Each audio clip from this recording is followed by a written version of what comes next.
ओम शांति। आज 3 जून 2024 के महावाक्यों के मनन चिंतन में प्यारे मीठे बाप दादा ने सबसे पहले कहा कि बच्चे, विश्व का मालिक बनाने वाले बाप को बड़ी रुचि से याद करो। जब हम बड़े खुशी से, उमंग उत्साह से, रुचि से याद करते हैं तो प्राप्तियां अधिक होती हैं। आत्मा को जो सतो प्रधान बनना है वो याद से ही तो बनना है।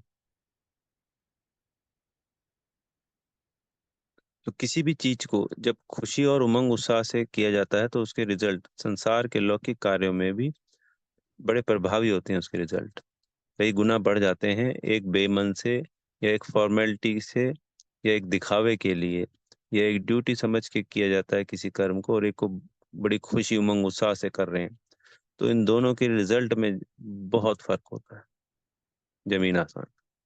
यहाँ तो हमें परमात्मा को याद करना है, तो अपने आप को अनेकों स्वमानों से सजाना है। बाबा को भी उनकी महिमा के संग याद करना है। बाबा से सच्चा सच्चा प्रेम रखना है। कोई अपना कोई कार्य है तो याद किया बाबा को, ऐसा नहीं करना है। हमेशा ही बाबा को याद करने का पुरुषार्थ करते रहना है। जैसे संसार में जब कोई आत्मा स्वयं को बदलने के लिए कोई पुरुषार्थ करती है और उस नए कर्म में उसका मन नहीं लगता है, पर बार बार करने से बाद में उसका मन लगने लग जाता है, उमंग उत्साह बढ़ता जाता है। अपने आप को वो समझा नहीं देता है, मन बुद्धि को। ऐसे ही यहाँ पे भी मन बुद्धि को समझाना है कि हम किसको याद कर रहे हैं, क्यों याद कर रहे हैं, क्या प्राप्तियां हो रही हैं। क्या प्राप्तियां हुई हैं जो इस पुरुषोत्तम संगम पे हुई हैं वो भी, और हर कल्प कल्प हुई हैं वो तो हमें पता ही है। और वो हमारा पिता है। ऐसी याद हमको सतो प्रधान बनाने में बहुत कारगर होती है। उमंग उत्साह वाली, खुशी से, रुचि से। और परमात्मा को भी उमंग उत्साह से, खुशी से, रुचि से याद नहीं किया तो फिर किसको करेंगे। एक ही बार तो मिलता है प्यारा बाबा, मीठा बाबा, लवली बाबा, पूरे 5,000 वर्षों में।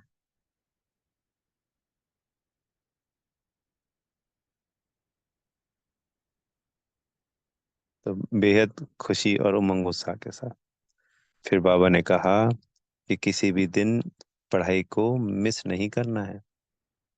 बाबा इसके पीछे मुख्य कारण बताते हैं कि बाबा रोज कोई ना कोई एक दो पॉइंट गुये से गुये बताते हैं, समझाते हैं। तो हमारी जो चिट चैट होती है बाबा के संग इस मुरली के द्वारा होती है। हमारे मन के प्रश्नों का आंसर किस में आता है? मुरली से आता है। अब इसके पीछे अनेकों कारण है।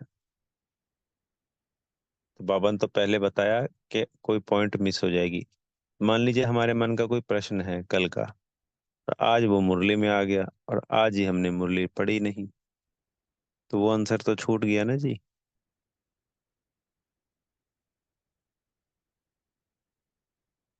और भी कोई नया पॉइंट हमको अगर मिलता है जो कहीं किसी को, हमको भी उससे तीर लग सकता है, हमारा भी परिवर्तन हो सकता है। और वही पॉइंट किसी और आत्मा को सुनाने से उस आत्मा का भी परिवर्तन हो सकता है।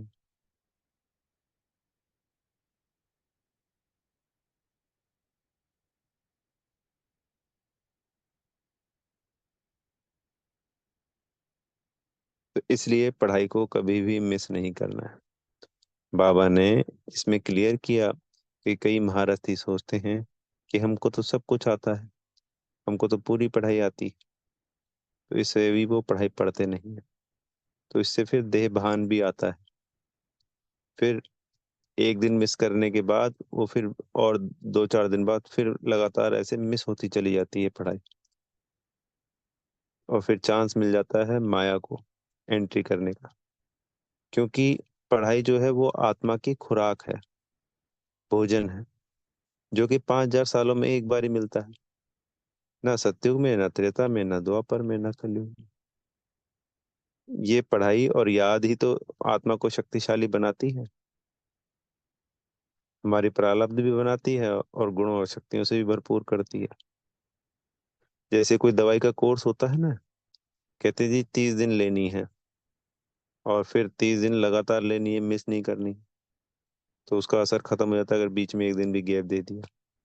तो ऐसे ही आत्मा को जो खुराक मिल रही है, तो अगर आत्मा को उस दिन की खुराक नहीं मिली, तो जो सुरक्षा कवच है वो छूट जाता है। तो कभी हफ्ते में एक दिन छोड़ दी पढ़ाई, फिर 10 दिन में, फिर 15 दिन में, फिर महीने में 6 बार छूटने लग गई, हफ्ते में एक बार छूटने के साथ साथ। तो ऐसे छूटते छूटते पूरी भी छूट सकती है।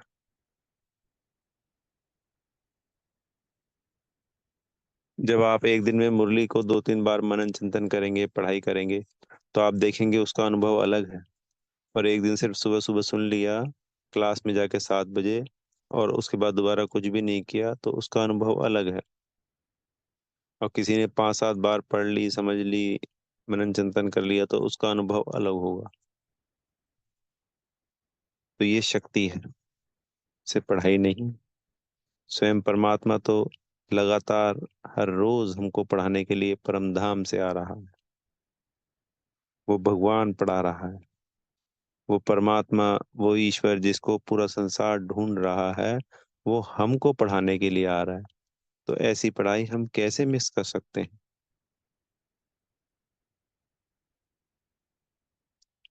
एक बार सुबह मुरली को सुनना है, पर दिन में एक बार जरूर पढ़ना ही पढ़ना है। एक से ज्यादा बार कितनी बार भी कीजिए, 2, 4, 6, 8, 10 बार, कोई बुरी बात नहीं है।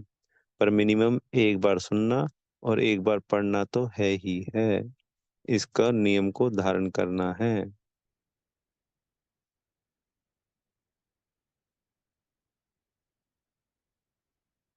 जैसे स्कूल का पाठ होता है, तो एक को एक ही बार थोड़ी पढ़ते हैं, उसको याद करने के लिए अनेकों बार पढ़ा जाता है।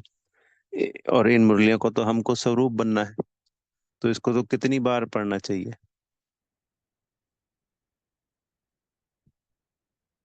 ये सोचने वाली बात है। तो किसी भी दिन बाबा ने कहा कहीं से भी मुरली लेके उसको पढ़ना ही पढ़ना है।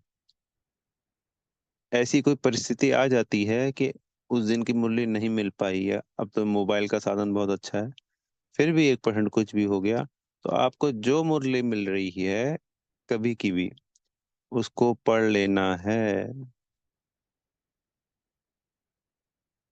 बाबा की याद में, बाबा को अर्पण करके।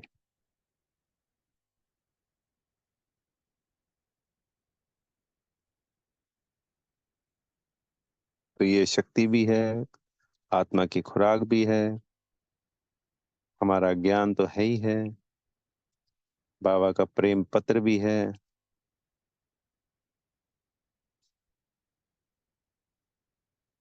इसमें बाबा की याद भी समाई हुई है। अच्छा। ओम शांति। बेहद का शुक्रिया प्यारे मीठे बाप दादाजी का, बेहद का शुक्रिया।